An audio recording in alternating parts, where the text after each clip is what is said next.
All hell is breaking loose right now in Donald Trump and Netanyahu's catastrophic war in Iran. Iran has just issued statements moments ago saying that it is now suspending all communications with the United States in connection with any potential peace deal, as Netanyahu is now threatening to further invade Lebanon after destroying the city of Tyre. He's saying he's going after another Lebanon city in southern Beirut that he intends to demolish. And Iran says, this is becoming the Howard Stern show. No, but wait a second. Now, let me take 5 minutes for this. When you interview Howard Stern... Yeah, I'm in charge here. It's my interview. Right. This is difficult for me. The mic is always hot. Completely hijacked. Right here. But now he has a new book. Howard Stern comes again. I love that. So Howard is trying to answer questions about his personal journey and his most memorable moments on air. We have to talk about Donald Trump. He's a big character in the book because he was a big character on my show. Well, that's what I was going to say. Yeah. You say one of your best guests ever. Donald Trump. Thank you so much to everyone who has joined our membership. We are now 60 plus members strong. This is just $9 a month, and our goal is to reach 1,000 members so we can continue running America Facticity as an independent journalism platform without corporate funding, outside pressure, or influence. Your support helps us keep this work real, clean, and focused on the truth. If you haven't already, please like the video, share it, subscribe, and leave a comment so this video can reach more people who need to see this reality. Thank you again for standing with independent journalism. So picture this. It's 2006. Donald Trump is 60 years old. He's married to Melania, his third wife, who he married just 1 year earlier. He's a New York real estate guy with a reality TV show called The Apprentice. And he's sitting in a studio in Midtown Manhattan on live radio on the most popular shock jock show in American history, talking to Howard Stern. And Howard Stern, being Howard Stern, looks across the table at Donald Trump and asks him, point blank, on live broadcast radio in front of millions of listeners. And I am quoting Howard Stern verbatim, exactly the words he used. Do you think you could now be banging 24-year-olds? Banging 24-year-olds from the host to a 60-year-old man on live radio? And Donald Trump, without a moment of hesitation, without any sense of shame, on a recording that has now been preserved for 2 full decades and is now being played on broadcast television, replied verbatim, exactly as he said it. Oh, absolutely. I have no trouble. I have no problem. And then Robin Quivers, Stern's longtime co-host, pressed him. She asked Trump if he had an age limit, the minimum, the floor. And Donald Trump, and folks, this is the part that I want you to sit with for the rest of your life because it tells you everything, Donald Trump said. And I'm quoting him exactly, his words on tape. No, I have no age. And then he caught himself, fumbled, started to walk it back. And what he reached for as his comparison point, the only example he could come up with on the spot, the thing he didn't want to be like, was former Congressman Mark Foley. Foley, who was forced to resign from Congress in 2006 after he was caught sending sexually explicit messages to congressional pages, to children. And Donald Trump said on live national radio, and I am quoting him exactly, I don't want to be like Congressman Foley with, 12-year-olds, 12-year-olds. The future president of the United States, the man currently sitting in the Oval Office at this very minute, was asked his minimum age for sleeping with women, and the first reference point that came to his mind, the first comparison he reached for, was a politician who preyed on 12-year-olds. Read that again. Sit with it. That's the Howard Stern archive. That's on tape. That's the dark past. Stern has been carrying around in his vault for 20 solid years, and folks, last May, on live television, every single piece of it came roaring back to expose Donald Trump in front of the entire country. And I'm going to walk you through every piece of this story tonight, because the corporate media is too compromised to tell it properly, and you deserve to know the full picture. Because Howard Stern is the man who knows Donald Trump better than maybe... Donald Trump is panicking as Iran once again has successfully targeted a United States air base in Kuwait following the United States launching strikes against Iran throughout the night into the early morning hours. The United States and Iran were exchanging fire. This is a fake ceasefire, as I've said before, intended for Donald Trump's market manipulation. let me tell you what's going down. So we learned that there were missile and drone sirens that were activated in Kuwait, according to a release from the Kuwaiti army. Kuwait's air defenses were engaged in a large wave of Iranian missiles and drones. The Kuwaiti Defense Ministry told the public, remain sheltered in place, remain sheltered in place. Iran then said, oh, we hit the target that we were aiming for right there, that U.S. air base in Kuwait, because they said that the United States was using that air base to strike Iran, and that there was these outbreaks of this war that's been taking place, totally covered up by our media right here. The U.S. had to admit what it was doing. Here's what went down. Hands down, whenever you put him on the air, now this is before he was running for president, he was an open book. He would say anything. And, you know, oddly enough, during the campaign and even now, people quote these interviews that I did with him big time. I was quite surprised when they dragged out every single Donald Trump interview I had done. And in some ways, I felt it was unfair to Trump because, like, for example, they were fond of quoting that Donald Trump had said something to the effect that STDs were his personal Vietnam. But really, it was in a very joking scenario. He was not comparing his life to a Vietnam vet.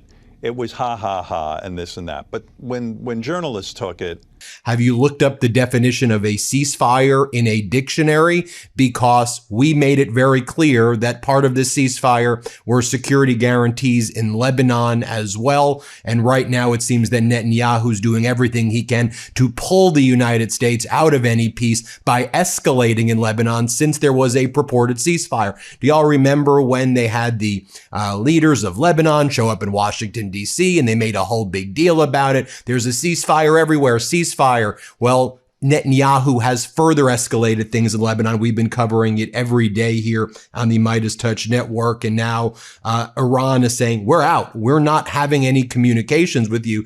Donald Trump then made a social media post like, I think the negotiations are going very well. Then an NBC reporter called Donald Trump and said, you realize that Iran just said that they are suspending all discussions with you. And they're also threatening to not just further shut down the Strait of Hormuz, but that they're also going to be shutting down the Bab el-Mandab Strait in the Red Sea. And Donald Trump's like, oh, good move. They're good negotiators. That's actually what Donald Trump told the reporter of NBC. What about the fact that you promised there was going to be a peace deal months ago, and now we're approaching day 100 and things are going much, much worse right now? We've been following every step of the way here at the Midas Touch Network with anyone in American media. Stern has interviewed Trump approximately 50 times, 50, over 30 years on The Howard Stern Show. Trump was, for decades, one of Stern's most frequent and most willing guests. Trump came on that show to talk about his sex life, to rate women by their looks,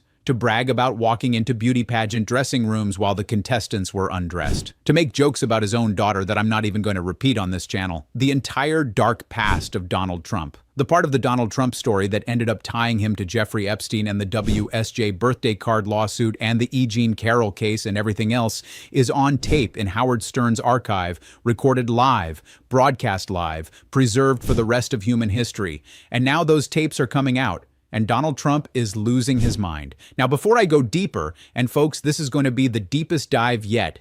If you are enjoying our content and want to support us, please join the membership. It's just $9 a month. It's less than a coffee cup, but it fuels independent journalism. And soon, we may also be able to serve you ad-free content here. We don't have a corporate parent that's going to fold the second the FCC sends a threatening letter. We don't have billionaire backers cutting deals with the administration. It's just us and you, telling the truth about exactly what's happening in this country. So if you can, jump in. It genuinely keeps us independent. And as you're about to see, independence is the only thing in American media that's still functioning right now. Now back to Howard Stern and the dark past. Because that 2006 24-year-old's interview is just one of dozens of exposures sitting in his archive.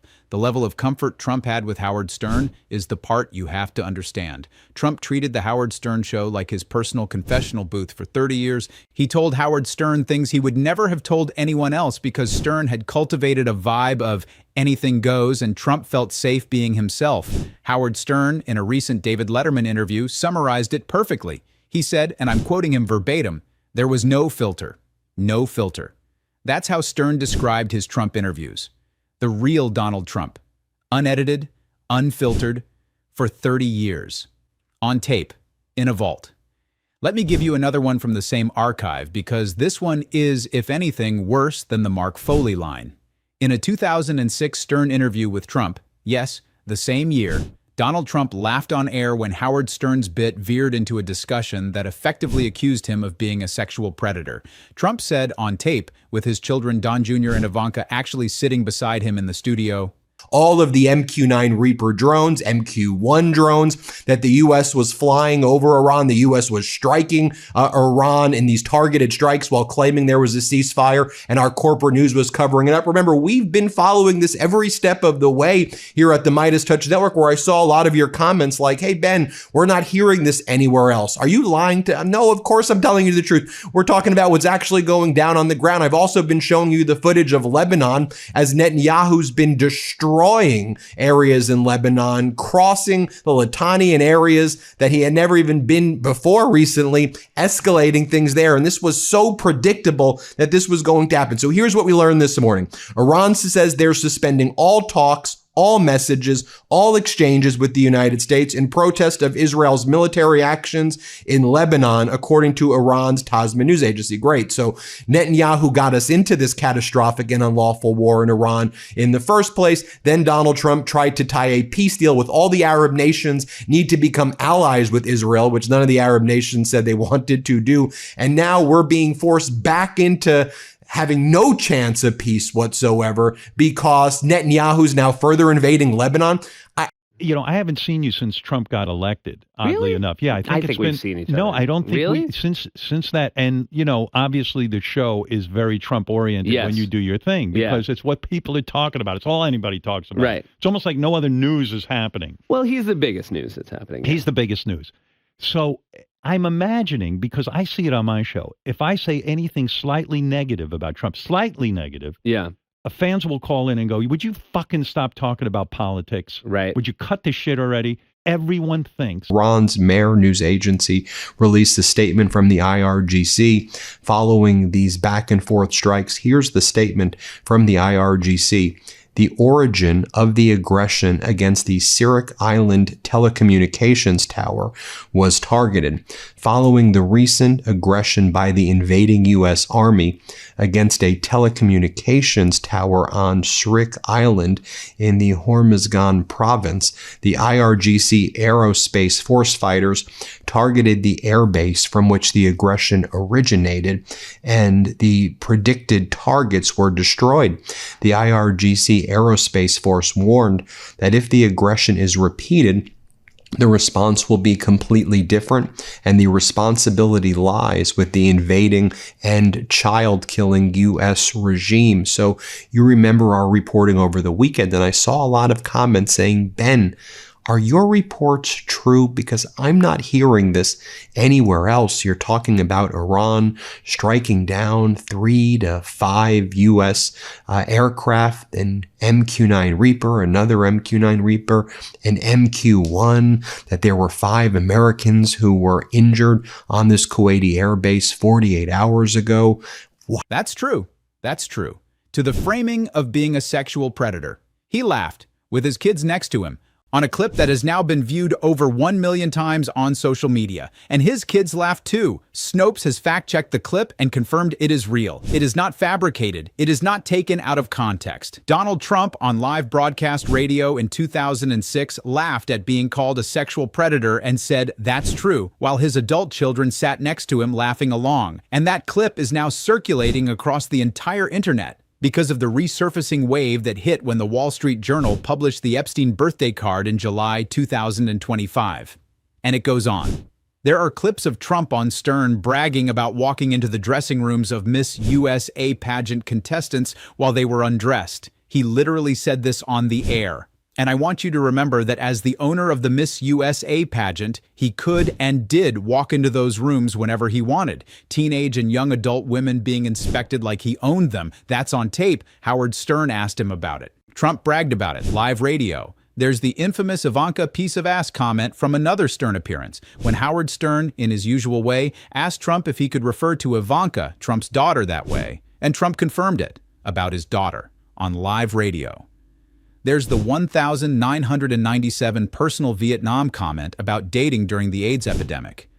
There are decades worth of these moments, all preserved, all on tape, all in the public record because they were broadcast live on the most listened to syndicated radio show in America. Howard Stern didn't have to do anything special to expose Donald Trump's dark past. The exposure happened in real time, on his microphone, with Trump's full cooperation for 30 consecutive years. The man's life is documented, and the archive cannot be unburned. Now, Howard Stern, to his credit, made a decision in 2016 that I think tells you something important about his character. When Trump was running for president and was the Republican nominee, Stern's audience was begging him to play the most damaging clips from his archive. Stern had spoken, there are reports of about 50 interviews, but the most damaging ones could have potentially ended Trump's 2016 campaign. And Howard Stern on his Sirius XM show said, and I'm quoting him exactly, "I feel Donald Trump did the show in an effort to be entertaining and have fun with us. I feel like it would be a betrayal to any of our guests if I sat there and played them now when people are attacking him."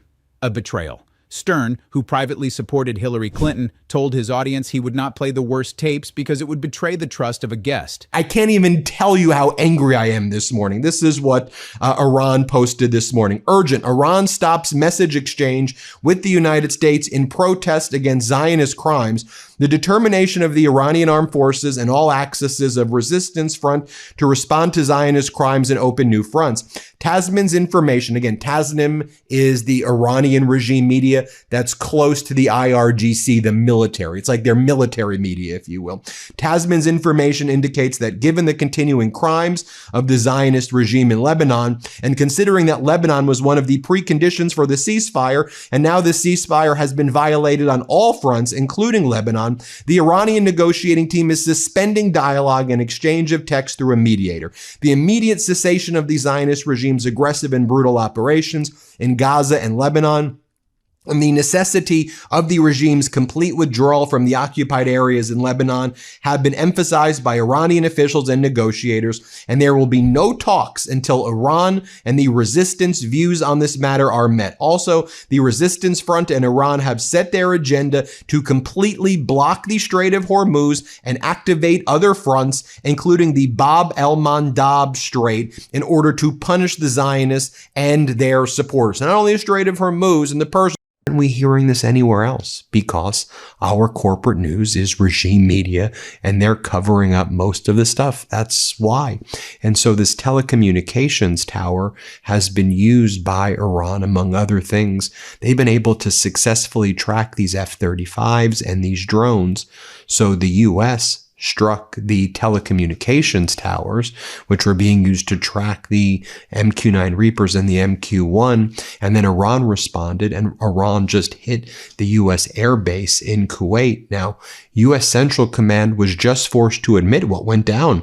CENTCOM announced that over the weekend, it carried out what it refers to as, quote, several self-defense strikes on Iranian air defenses, radar, command and control sites, and one-way attack drones in Guruk, Iran, and Keshem Island. The strikes, which occurred Saturday and Sunday, were in response to what they said were recent aggressive actions by Iran, to include the shooting down of a U.S. MQ-1 Predator that was operating over the international waters of the Persian Gulf. So the United States says that we were putting our MQ-1 and MQ-9 Reapers over what the U.S. claims was international waters. Iran said these are our. Stern noted that Trump's appearances were broadcast publicly, not done in private like the Billy Bush Access Hollywood tape. He said, "I knew I had a guy who loved to talk about sex. But out of professional respect, out of journalistic ethics of all things, Stern refused to air the worst material. Look how he was repaid for that. Because Donald Trump, after losing the 2020 election and then winning again in 2024, started attacking Howard Stern like a man who had been waiting 20 years to do it." The breaking point came in October 2024. Howard Stern had Vice President Kamala Harris on his show for a long-form interview as part of her campaign. The interview was relatively friendly. Stern is openly liberal, supports Democrats. This was not a secret. And Donald Trump, on October 9th, 2024, took to Truth Social and dropped one of the most pathetic personal attacks of his entire campaign cycle. He wrote, and I'm quoting him verbatim, "Beta male. Howard Stern made a fool of himself on his low-rated radio show when he interviewed lion Kamala Harris and hit her with so many softball questions that even she was embarrassed." Beta male. The President of the United States, about Howard Stern, who had given him a friendly, no-filter platform for 30 straight years, who had personally helped, in Stern's own words, get Trump into the White House. Now Stern was a beta male. Now Stern's show was low-rated. Now Stern was an enemy, because he had the audacity to interview the Vice President of the United States. And then there's the story Trump told a reporter in early 2026, where he was asked about Howard Stern reportedly considering leaving satellite radio. Trump's response, and I'm quoting him exactly, was, "I used to do his show, used to have fun, but I haven't heard that name in a long time." A long time. He hadn't heard Howard Stern's name. Howard Stern, who is on the air 5 days a week with millions of listeners. The President of the United States, performing a level of pretended ignorance about the most famous radio host in American history to wound the man professionally. And then he added, and this part is genuinely petty, I want you to sit with the smallness, that he knew exactly when Stern lost his audience. The reporter guessed it was when Trump won. No, Trump said. Before. When he endorsed Hillary Clinton, he lost his audience. People said, "Give me a break." He went down when he endorsed Hillary Clinton. That's the President of the United States doing media analytics about a former friend's audience numbers because he can't get over the fact that the friend supported Hillary Clinton 10 years ago. Hit that subscribe button right now if you're not already with us. Ring the bell. Gulf. Now the Bab al-Mandab Strait in the Red Sea. Oil prices are shooting up right now while Netanyahu's posting videos of himself talking about taking over more land in Lebanon right now and destroying and leveling more buildings there and more areas in the suburbs and surrounding areas. Foreign Minister Araghchi of Iran posted, for immediate attention, the ceasefire between Iran and the U.S. is unequivocally a ceasefire on all fronts, including Lebanon. It's a violation on one front. It's a violation of the ceasefire on all fronts. The U.S. and Israel are responsible for the consequences of any violation. MB Ghalibaf, Iran's parliament leader and lead negotiator. The naval blockade and escalation of war crimes in Lebanon by the genocidal Zionist regime are clear evidence of U.S. non-compliance with the ceasefire. Every choice has a price, and the bill comes due. It will all fall into place. Reading between the lines, what seems to be happening as well, the political arm right here, Foreign Minister Araghchi and MB Ghalibaf, were the people who were exchanging messages through Pakistan, through Sharif, through Munir, the field marshal, through Sharif, the leader of Pakistan. And they seem to now they've tried to reach a resolution. They were the ones who seem to have worked out this memorandum of understanding, perhaps with J.D. Vance and Marco Rubio, that Donald Trump never ended up entering into. And now, not that they've been fully pushed aside, but it seems that the IRGC in Iran is saying, look, we tried that route. You wanted us to go the political diplomatic route. And made it serious. I thought it was a little bit unfair. Having said that, though, Donald Trump would come on my show, and this is why he was great. There was no filter. I go, Donald, Angelina Jolie, she's one of the most beautiful actresses in the world. She's a 6, you know. Now, who says that? You know, most people, if they're having that thought, keep that pretty guarded. Not Donald. He was right into it. Ivanka Trump. You know who's one of the great beauties of the world, according to everybody, and I helped create her? Who? Ivanka. Most beautiful girl in the world. You know, I would marry her. These types of things. Our land, this is our area. And then they were struck down. And then the U.S. said that we were acting defensive by attacking Iran yet again. This was defensive. This was not aggressive. We were on the defense by going on the offense. This is straight out of George Orwell's 1984. In fact, far more dangerous in my view. But then Iran responded, and Iran just targeted the U.S. air base and hit it again. Meanwhile, you have all Donald Trump's weirdo MAGA propagandists like Laura Loomer saying, it's time to finish the job. The back and forth is getting boring. The back and forth is getting boring. You know, the American people are suffering right now as a result of this catastrophic war, and people across the world are suffering. And the Trump regime and Netanyahu have engaged in terrible war crimes in Iran, in Lebanon, genocide in Gaza. I mean, did you know that in the past 24 hours, 41 people were killed and 140 people were wounded in Israeli strikes across Lebanon on Saturday, which frankly should be called U.S. and Israeli strikes across Lebanon because Trump is green-lighting this. According to Lebanon's health ministry, Israeli attacks have killed 3,412 people and wounded 10,269 others since Israel escalated its assault on March 2nd. And we've seen amongst these 41 people killed and 140 wounded, children, mothers, lots of innocent people. And again, that doesn't get any attention at all. That's right by the city of Tyre. Because this is exactly the kind of breakdown the corporate media will not give you. They report each individual clip in isolation. They never connect Stern's archive to the WSJ birthday card, to the DOJ Carroll investigation, to the Epstein files, to everything else. We connect those dots. That is the entire job. And the connection between Stern's archive and what's happening to Trump right now is the most important political story almost nobody is telling correctly. Here's the chain. The Wall Street Journal in July 2025 published the contents of the 2003 birthday card Donald Trump allegedly sent to Jeffrey Epstein for his 50th birthday. The card with the sexually suggestive drawing. The card with the imagined dialogue. The card ending with the words, "May every day be another wonderful secret." That story is what restarted the entire Epstein news cycle. And the moment that story landed, journalists started going back to the archives and to old Trump material to figure out what the wonderful secret might have referred to. And they hit the Howard Stern archive. And what did they find? Trump in 2006 saying he had no age limit and reaching for Mark Foley with 12-year-olds. Trump laughing on tape when called a sexual predator. Trump bragging about walking into Miss USA dressing rooms. Trump's piece of ass comment about Ivanka, the 1,997 personal Vietnam dating comment. Trump calling Epstein a terrific guy in 2002 who, quote, likes beautiful women as much as I do, and many of them are on the younger side.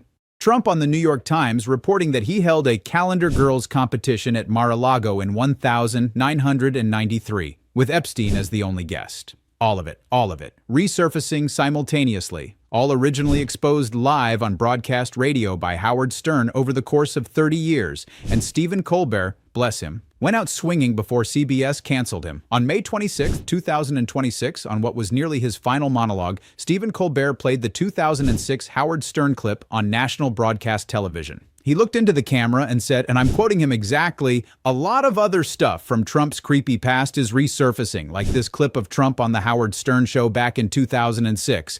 And then he played the audio of Trump being asked about his age limit, with the Mark Foley 12-year-olds line, on live TV, on CBS, to millions of viewers, just days before his show was officially gone. Colbert, in his final hour, made sure that Howard Stern's 2006 interview was burned into the public consciousness one more time in front of as many Americans as possible. That is the live TV exposure the title of this video is built on. The exposure happened twice. As we told you, Donald Trump and Netanyahu were just going to use the time to further go into Lebanon and further destroy things over there and to further attack areas in the Strait of Hormuz. So now, not to suggest that, Aragchi and Ghalibaf, were given full powers to do these negotiations. I just think, of course, it all has to be approved by the Ayatollah, and the IRGC has a major part. I think we see the IRGC saying, all right, we're going to do this our way now. And this is why you can't have any trust at all into anything that Trump and Netanyahu say ever. Iran's military central headquarters through the IRGC just issued this stern warning as well. Netanyahu's latest threats against the Daya area in the suburb area near Beirut violate the ceasefire. Should he proceed, residents of the northern occupied territories in the area that the Northern occupiers are referring to areas that Israel considers Israel, that in Palestine and Iran, they say these are the occupied areas, that these areas must evacuate immediately to avoid direct consequences. In other words, Iran will be shooting into Israel immediately. Iran's IRGC spokesperson over here warns Israel's northern areas, abandon right now, evacuate, we're going to be striking there. Iran's highest military command, Khatam al-Anbaya, warns it will directly strike northern Israeli territory and military settlements if Netanyahu carries out his just announced strike on Beirut, and they're now urging residents to immediately leave the area in northern Israel. And it is just beyond fathomable what's going on there every single day. And so Kelly Myers, reporter, she tried to ask Hegseth a question. She was there with Hegseth. Hegseth was on this Asia trip, the Shangri-La trip, and he was coming back and he was being asked these questions. And she goes, I tried to ask Hegseth about this when he deplaned at JBA, but no comment as he walked to his car to leave. This is what we're learning. We reported on this 3 days ago. 5 U.S. national service members and contractors reportedly injured by, quote, falling debris from intercepted Iranian missiles on the Ali al-Salam air base in Kuwait. Falling debris. They think we're the stupidest people. I'm sure that's what happened. It was the falling debris. No, what happened was the U.S. targeted Iran. Iran responded. They hit Ali al-Salam. Our service members who were at this airbase, once again, were not protected because this Trump regime is utterly incompetent, and 5 people were seriously injured at least. And it's probably more than that because the Trump regime covers up everything. And now Hegseth, who is saying that he doesn't want to see, quote, fatties at the UFC fight that will be taking place first on Stern's show in 2006, then on Colbert's show in 2026. And both times, Donald Trump went absolutely nuts. And the response from the Trump administration to all of this has been the same response Donald Trump always uses when he can't make a story go away: legal warfare. On May 27, 2026, just 5 days ago, Trump's lawyers refiled a $10 billion defamation lawsuit against the Wall Street Journal over their reporting on the Epstein birthday card. Yes, $10 billion, with a B, against Rupert Murdoch's own paper, his former ally. Trump's lawyers came back with 7 extra pages of legal arguments and named Murdoch personally, named News Corp CEO Robert Thompson personally, and named the 2 reporters individually. The President of the United States is in federal court right now trying to extract $10 billion from the Wall Street Journal over the same story that caused the Howard Stern archive to resurface, that caused the public to start asking what the wonderful secret between Trump and Epstein actually was. He cannot make Howard Stern's archive go away. Stern has the tapes. The tapes are real. They have been broadcast for 3 decades. So Trump is going after the messenger who reported on the birthday card instead. That is what's happening in real time in the federal courts. And let me back up for a second and remind you of the depth of the Howard Stern-Donald Trump relationship, because this is the part that makes the betrayal so complete. Howard Stern, on his Sirius XM show, has personally said that Donald Trump used to call him constantly. They were friends. Or at least they were what passes for friends in the world of New York celebrity media. They were in each other's orbit, on each other's phone lists, at each other's events, on each other's broadcasts. Beth Ostrowski Stern, Howard's wife, was photographed with Donald and Melania at a New York Knicks game in 2005. They went to the same restaurants. They moved in the same social circles. Donald Trump, by Stern's own account, brought his daughter Ivanka and son Donald Jr. onto the Howard Stern show, actual children at the time, to promote the 5th season of The Apprentice. The kids sat in the studio with Howard Stern while their father bragged about his sex life on the air. Think about that for a second. Trump was that comfortable. He was that unguarded. He brought his own children to sit beside him while he engaged in some of the most unfiltered, raunchy radio in American history. There was no awareness at all that any of this might come back to be a problem. That's how confident he was that he would never be held accountable. That's how at home he felt in the no-filter zone Stern had built. And the Stern-Trump archive isn't just sex talk, it's everything. Trump on Stern, across 30 years of interviews, discussed gay marriage, abortion, his ongoing feud with Bill Maher, gun control, North Korea, trade with China. Netanyahu told everyone, evacuate right now in the Daya area in Beirut. Israel announced imminent IDF strikes on Hezbollah targets in Beirut's Daya district, with the IDF issuing an evacuation warning 4:50 p.m. Beirut time, and residents are now fleeing. Iran's media arm posted the following photo of the definition of ceasefire: a temporary suspension of fighting, a truce. A ceasefire means this is what they say that Donald Trump's definition is. A ceasefire means we can attack, but they cannot respond.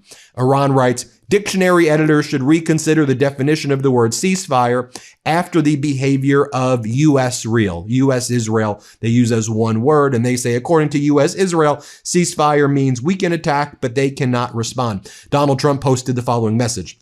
Iran really wants to make a deal, and it will be a good one for the USA and those that are with us. But don't the Democrats and various seemingly unpatriotic Republicans understand that this is much tougher for me to properly do my job and negotiate when political hacks keep negatively chirping at levels never seen before over and over again, that I should move faster or move slower or go to war or not go to war or whatever? Just sit back and relax. It will all work out well in the end. It always does, DJT. Is that the most pathetic damn... Most people, certainly politicians, don't say. Well, no question about it. Do you feel that in some way you helped make him president? Absolutely. Because Donald would come on my show. I mean, look. Does it make you feel bad or good? Well, look, I did not vote for Donald Trump. I go into great lengths in this book, and I think people will be interested in this. Hillary Clinton, you know, like in Moby Dick, I was chasing her. She was my obsession. I wanted to see Hillary Clinton win. And I thought if she had come... And the White House lawn where they've like ripped apart the White House for this UFC fight.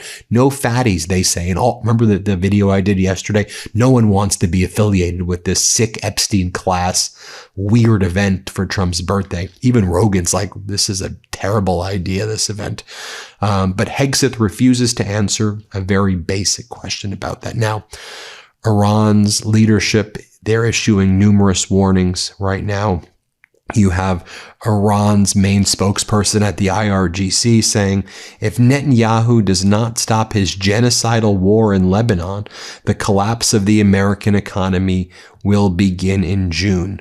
Now, you may be like, well, what does he know about the American economy in June? It's IRGC. That's IRGC propaganda. No, one of the top Exxon executives said that if this catastrophic war is not resolved by Donald Trump in the next week to week and a half, we will see the biggest oil shock ever, because we've hit that point where we've tapped into our oil reserves, and the oil reserves that we've tapped into will now hit this critical threshold level where all of the prices of gas will be forced to be raised significantly. The price per barrel will now hit 180 to 200.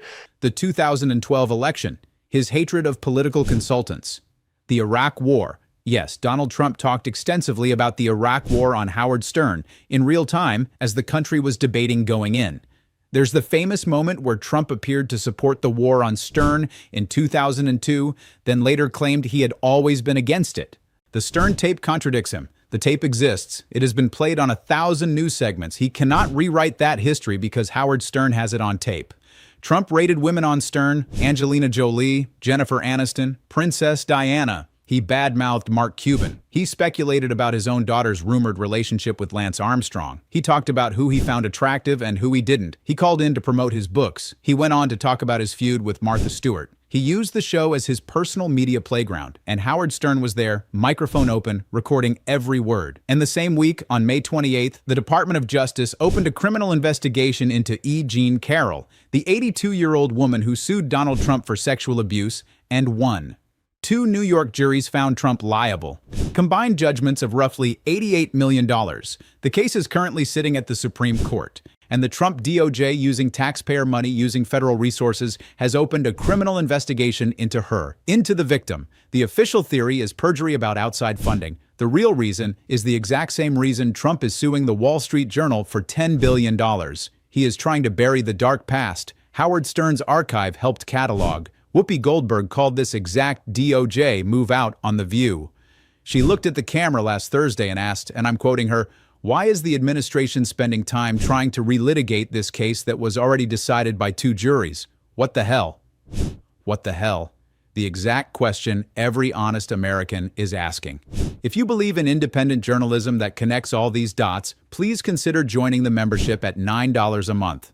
Less than a cup of coffee. Independent, unbought, with no corporate parent we have to keep quiet for, no merger to approve, no FCC license to renew, no DOJ to be afraid of. The voices left telling the truth at scale right now are the Sterns, the Kimmels, the Whoopas, the Rosie O'Donnells, the De Niros, the Clooneys, the Midas Touch crew, and independent shows like ours, funded by people like you. We are not them. We don't have to negotiate with this White House. We have you. And as long as you're here, we keep going. Now I want to come back to today's news because the latest 12 hours have been absolutely explosive, and the picture they paint is the exact same picture Howard Stern's archive paints. A man without filter, without discipline, without restraint, who can't help himself even when the entire world is watching. Thing you ever seen a president of the United States, right? It makes it so much more difficult with all this chirping. Can you please stop? Just relax, just chill out. You said back in March you were going to get a ceasefire. You said there would be a peace deal in March. Now Americans are suffering more than ever. People are needlessly dying abroad because of your sick and disgusting actions, and it makes me so utterly livid this morning, and always, but particularly this is just making me so damn angry because we have an idiot in the White House who doesn't know what the hell he's doing, who's letting Netanyahu run all over him, who cannot make a deal for the life of him, and who just posts these things on social media while the people in my country and the people abroad are just suffering, and it makes me so damn angry. Our editor-in-chief, Ron Filipkowski, writes, maybe if he hadn't been telling us for 3 months that a surrender deal with Iran was imminent, he wouldn't have to post at like 1:02 a.m. that he has no idea how to get out of this war while accomplishing anything meaningful. And then an NBC reporter, Garrett Hack, reached out to Donald Trump and says, Trump tells me he's not heard from Iran on reports they're suspending talks with the U.S. But if true, Trump told me, I think it's okay. I think we've been talking too much if you want to know the truth. I think going silent would be very good. And that could be good for a very long time. It doesn't mean we're going to go and start dropping bombs all over there, he continued. We'll just go silent. We'll keep the blockade. Blockade is a piece of steel. I think I can wait as long as they want. They're losing a fortune. It's an appropriate thing that they're doing. So Garrett Hack says, I asked him, what do you think about Iran's negotiating tactics? And Garrett Hack, the NBC reporter, goes, Trump told me he respects it. It's an appropriate thing to say by the Iranians because they're better negotiators than they are fighters, because the reserves will kind of tap out at this critical level. And then you'll be seeing $6, $7, $8. You'll be seeing gas lines. We're very close. I've been warning about this. The Exxon executive finally said it. And it's why it's important that we track what's going on and not buy into all of this propaganda. I mean, remember the propaganda yesterday morning? The propaganda yesterday morning is there's this outlet that's called Iran International, which makes you think they're an Iranian, that they're in Iran, but they're Iranians who left Iran that have Iran International. And they did an article that said Iran's president, Pezeshkian, offers resignation, citing total takeover by the IRGC commanders. Well, you have to look into what Iran International is. It's an Iranian dissident news network that was received. It was a reporter that it received lots of funding from Western sources or the UAE or others. And then we know this is false. The Iranians came out with a statement. The rumor mongering by the disreputable foreign network is a continuation of previous ridiculous media games. They have published their own wishful thinking in place of reality. President Pezeshkian will not retreat from serving the people, just as the Iranian nation will not step back from the path of solidarity and resistance. They will take their wish to shatter the unity of the Iranian nation to the grave.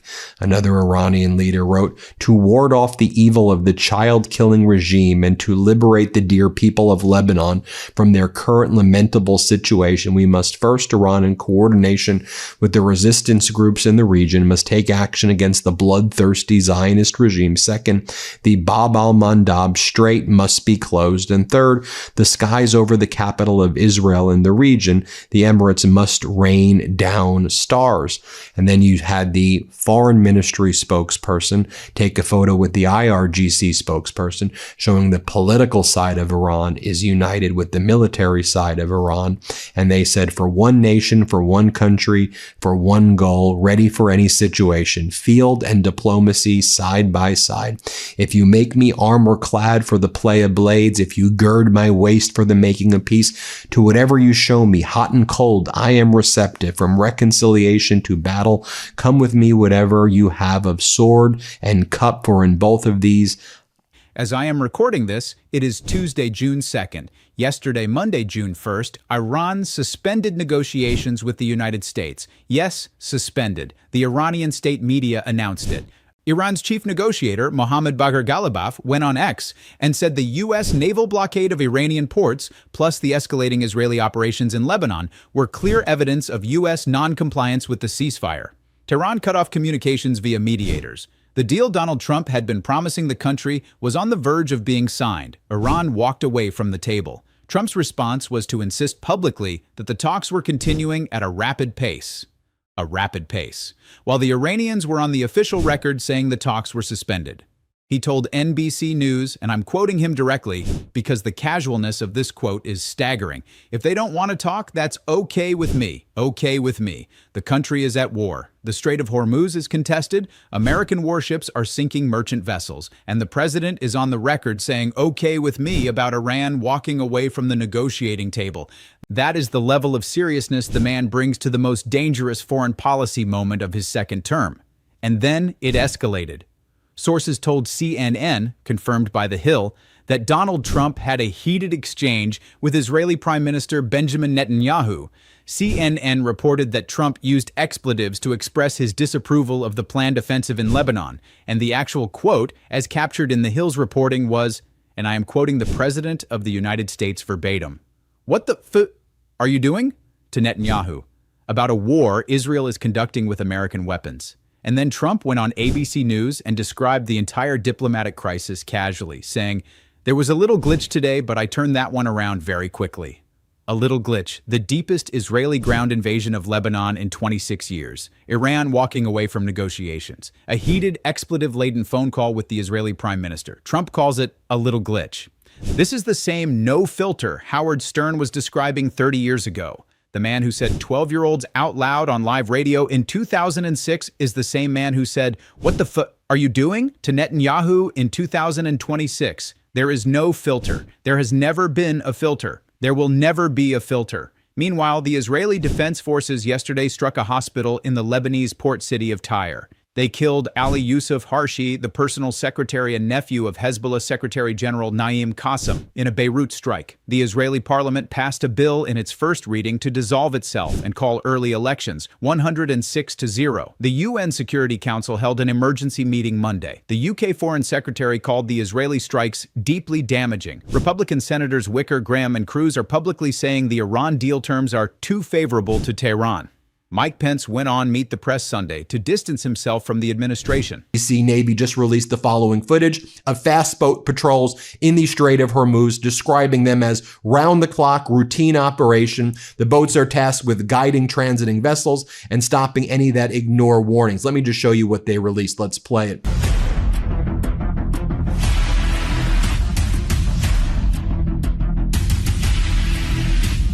Also, satellite imagery from May 29th shows a 252-meter vessel on fire at the entrance of the Strait of Hormuz with four suspected IRGC large speedboats approaching from the Iranian direction and a fifth departing southeast. Take a look at it right there. Also, Iran released this footage. Iran's IRGC claims to have shot down another U.S. MQ-1 drone in the early hours of June 1, using what it describes as a new air defense system. That's in addition to the MQ-1 from 24 hours ago. That's in addition to the 3 to 5 MQ-9 Reapers from about 72 hours ago. Also, the United States has refused to acknowledge that 5 American service members and contractors at least were seriously injured in response to Iran's retaliatory strikes of a Kuwaiti airbase after the United States struck the Strait of Hormuz area, where they said that they were striking Iran telecommunications facilities. Take a look right here at one of the ships that Iran... In terms of either you're for Trump or against Trump. Now, with you being like so forcefully, your comedy is brutal about Trump. He even calls you out about it. Yeah. Are you threatened at all? Do people get emotional with you? Do they start screaming at you if you go out to a restaurant? No. I mean, let's be honest. I live in Manhattan, which is a liberal town. Yeah. Right. But also, I do feel like because we've been very open about what our show is. Right. I think if you love Donald Trump, you've probably chosen to disengage. I have a full hand. Now, I'll just show you in terms of the media manipulation. You had Barack Ravid of Axios also last night. He said, Marco Rubio spoke over the last 48 hours with Lebanese President Joseph Aoun and Israeli Prime Minister Netanyahu to try to push forward a new ceasefire initiative, a U.S. official told me. Then Barack Ravid does like all of these like siren emojis. So I'm showing you the video footage of what Netanyahu is doing in Lebanon. I'm showing you Tyre. I've shown you before Beirut. I'm showing you the thousands of people who have been killed. Many, many, many innocent people, mothers, children, people in general being killed by Israel right there. And then so over here, when you try to read basically all of this, whatever this gibberish is, basically, it says that, that Israel was demanding that in Lebanon, Hezbollah stop first. Otherwise, Israel's going to keep on going on. And they blame Lebanon. Lebanon, this is your fault. And then so basically after all of this, the story is Rubio was not able to get a deal because the Trump regime can't do a deal with anybody. Look at Barack Ravid's reporting on Iran. I tracked all of this starting on March 9th, 2026. Are you ready for this? March 9th, 2026. Trump says Iran war will be over very soon. March 13th, 2026. Scoop. Trump claimed in G7 call that Iran is about to surrender. March 23rd, 2026. U.S. negotiating with senior Iranian official, Trump. March 24th, 2026. U.S. awaits Iran's response on peace summit as Israel watches warily. March 25th, 2026. White House downplays reports Iran rejected Trump peace proposal. March 27, 2026. Rubio tells allies Iran war will continue 2 to 4 more weeks. April 5th, 2026. Trump to Axios. Iran deal possible by Tuesday. Otherwise, I'm blowing everything up. April 15th, 2020, April 11th, April 10th, 2026. U.S. and Iran inch toward framework deal to end war, U.S. officials say. April 12th, 2026. Scoop. U.S. considers $20 billion cash for uranium deal with Iran. April 12th, 2026. Trump tells Axios he expects Iran deal in a day or two. April 26, 2026.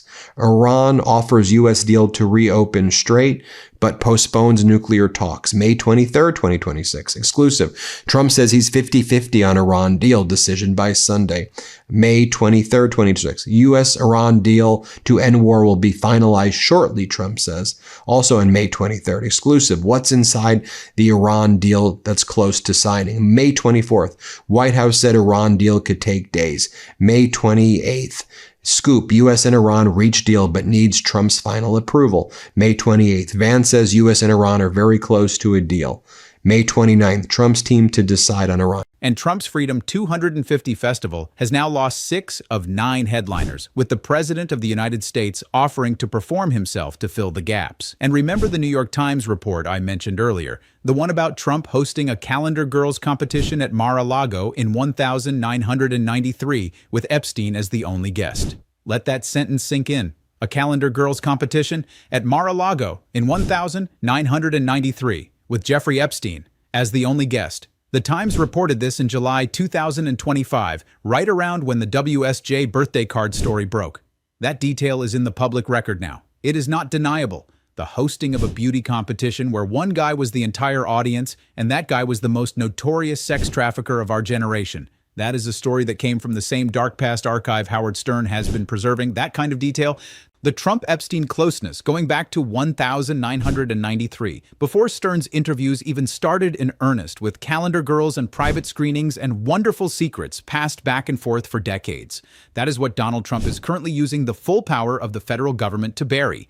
That is what the $10 billion WSJ lawsuit is really about. That is what the DOJ Carroll investigation is really about. That is what the FCC threats to broadcasters are really about. All of it. All of it connects back to the dark past Howard Stern's archive lays bare. That is the actual schedule of this presidency right now. Iran walking away, cursing at Netanyahu. Casual ABC News quotes about a little glitch. Hospital strikes in Tyre. Dissolving Knessets. Emergency UN meetings. Allies breaking. Republican senators turning. Former VPs distancing. Festivals collapsing.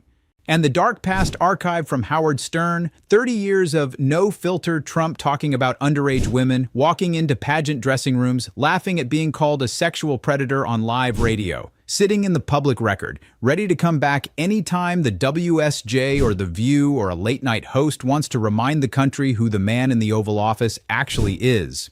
Howard Stern told George Stephanopoulos in 2019, when reflecting on his role in Trump's 2016 election, whether you liked him or not, people related to him as a human being. That was the gift Stern gave Trump, the platform, the unfiltered hours of access, the opportunity to be himself in front of millions of listeners. And Stern wishes, as he said openly to Stephanopoulos, that he had been able to give the same opportunity to Hillary Clinton. The Stern legacy is complicated in his own telling. He helped make Trump human in the eyes of voters. But he also, by doing that, gave us the most exhaustive audio record of the man's dark side that exists anywhere in American media. Every joke, every brag, every age limit comment, every walk into a pageant dressing room. I mean, do you get the point? I mean, it's this over and over and over again. The propaganda, the flooding, the deluge is just next level. And I'll share with you this. MB Ghalibaf, Iran's parliament leader, also issued a statement, and he was with the other kind of parliament leaders today. MB Ghalibaf said, in the new phase of the war, the enemy, through economic pressure and media campaigns, seeks to create division and destroy the country's cohesion in order to compensate for its military defeat and force us to surrender. What a vain delusion. The great and history-making nation of Iran knows today that they stand at a sensitive and historical juncture that future generations will envy. They are resisting against a bloodthirsty and murderous enemy that is determined to destroy Iran and Islam, so that the Iranians of future years will be proud of their fathers and mothers. The most important factor for victory in this war is cohesion and unity. What has caused the enemy's retreats alongside the military power of the combatants is the steadfastness of the people and their unity against a ruthless enemy. This secret to victory must be preserved. So that's what they're saying out of Iran. Age with the show. Is most of the writing between the monologue and closer look, is that you doing most of the writing? We have a monologue team, and then we have a head writer for a closer look, who's this really brilliant writer named Sal Gentile. It must be an amazing day. I mean, the day has to start early. Well, today, the next 3 days will be crazy because we can't write ahead of time. Like, there's going to be impeachment hearings all day today, all day tomorrow, all day Thursday. Yeah, so what do you do? We basically watch and write in real time. Do you ever think like the president of the United States is going to try to get you? I feel like he's angrier about SNL now than me. You know what I mean? Yeah, but he's angry with you. He's tweeted about you. He has, but not for a while. I think like that Iran just disabled. A Panama flag container ship was hit near the Qasr in Iraq area. UK MTO, that's the United Kingdom Maritime Office, reports an unknown projectile just hit the starboard side, causing a large explosion. Iraqi sources say it may be mechanical fault instead. Mechanical fault. Oh, sure. Just like when all of the air bases in Kuwait by the United States and service members are injured, it's the falling debris of the drones. We're not stupid. Corporate media is done. The Midas Touch Network is here, actually reporting on what the hell's really happening. We can use our common sense. We know what's happening. U.S. oil prices are surging, up 8% in the past few hours. That may hit as high as 12 to 15% on this news. Also, you see right here where the United States is now putting all of its airplanes right now. It's refueling tankers. It's KC-135s. It's KC-46s. The U.S. has moved them out of the air bases in the Middle East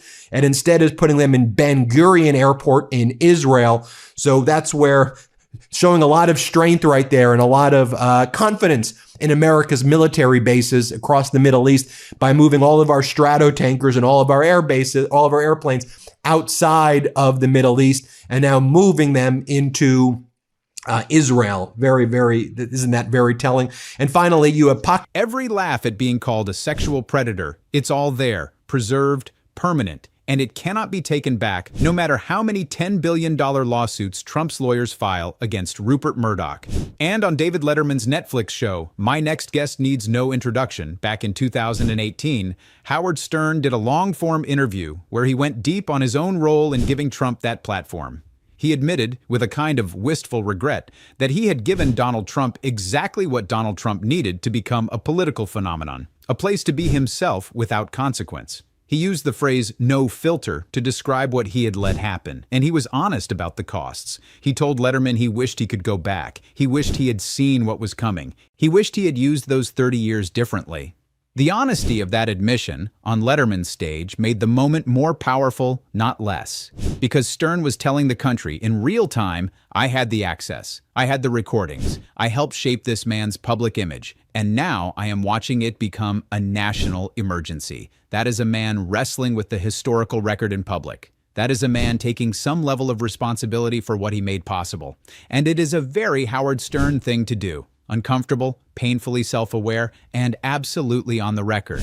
Howard Stern, in interviews going back years now, has also been clear about another piece of the puzzle. He believes Trump genuinely changed. He has said in multiple interviews that the Donald Trump who called him constantly in the 1,990 seconds and 2,000 seconds and came on his show 50 times to be a goofy New York personality was a different person from the Donald Trump who became president. The Trump he knew was vain, narcissistic, deeply transactional, but also fundamentally entertainment-focused. The Trump who became president is something else, by Stern's own account. He has described feeling betrayed by the transformation. He has said the politics of cruelty, the wholesale embrace of MAGA tropes, the contempt for the very kinds of liberal New Yorkers who had been Trump's social circle for decades, none of that was the Trump Stern remembered. So when Trump now calls Stern a beta male and pretends not to remember his name, what Stern is actually watching is a friend of 30 years choosing, in public, to deny their entire history together, to pretend it never happened, to erase. And the only thing standing in the way of that erasure is the tape, the audio, the archive, the no-filter hours preserved on Sirius XM servers forever.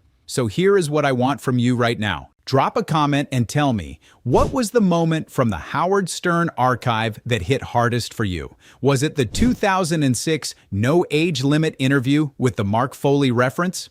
Was it the "that's true" laughing on tape about being called a sexual predator? Was it the Miss USA dressing room bragging? Was it the piece of ass comment about Ivanka? Pakistan's Prime Minister Sharif this morning, while all of this is going on, praising Xi Jinping as China, praising China as being the main hegemonic power, the main power of diplomacy, and the main power of defense in the world right now. This is the guy who's supposed to be negotiating as the middleman between Trump and Iran. And to be clear, he's out there making it very clear that China is the world's global hegemon and the U.S. isn't anymore. Play this clip of Pakistan's Prime Minister Sharif. Ladies and gentlemen, under the most dynamic and visionary leadership of President Xi Jinping, China has lifted 800 million people out of poverty, provided jobs to millions of people. China, in terms of economic power, is second to none. China, in terms of military power, is at par with the most powerful nation in this world. Yet, President Xi Jinping's philosophy promoting peace and his vision to resolve the most dangerous conflicts through dialogue and diplomacy is something which makes President Xi Jinping not only a towering figure, but one of the most respected leader in this world in this day and age. Well, there you have it, folks. Comprehensive update. Is when the audience respond. He was only. It's the same way he is in rallies now. You know, it's Right. He keeps saying build the wall because it worked. Right. So in other words, you write a sketch for him. He doesn't get it. Yeah. But he'd go out and dress, and all of a sudden, people are laughing. Yeah. He's like, there's sometimes you have a host where a sketch bombs, but they love it. And they say, Right. let's do it. It's so great. That's not him. No, he wants Yeah. to win. Yeah. It's just how it went. Donald Trump's posting. The New York Times wrote a story today entitled, "The Trump Administration Sees Striking Exodus of Legal Talent as Though It's a Bad Thing, when actually it's a good thing. The people that are leaving are radical left deep state lunatics." Or Donald Trump posted this before. Fake news CNN today routinely that my Iran nuclear deal doesn't talk about nuclear when it actually states very clearly that Iran will not have a nuclear weapon. It then goes on in very strong and lengthy detail to discuss various other aspects of nuclear. In fact, that's what most of this agreement is about. CNN and so many others in the fake news media is a low ratings disaster. Even with new ownership, it is unlikely to even get any better. Donald Trump trying to have his oligarchs take over CNN in this merger. I'll also note that Iran has restored gas production at 3 South Pars offshore platforms after those U.S.-Israeli strikes, which the U.S. was like, oh, it was just Israeli. Iran resumed gas production at 3 offshore platforms in South Pars, the world's largest natural gas field, after Israeli strikes on onshore processing facilities in March forced output to halt. The CEO of Pars Oil and Gas Company told state media on Sunday. So that's where we are with everything right there. We'll keep you posted. We need to get out the accurate information. That's why we take this step by step.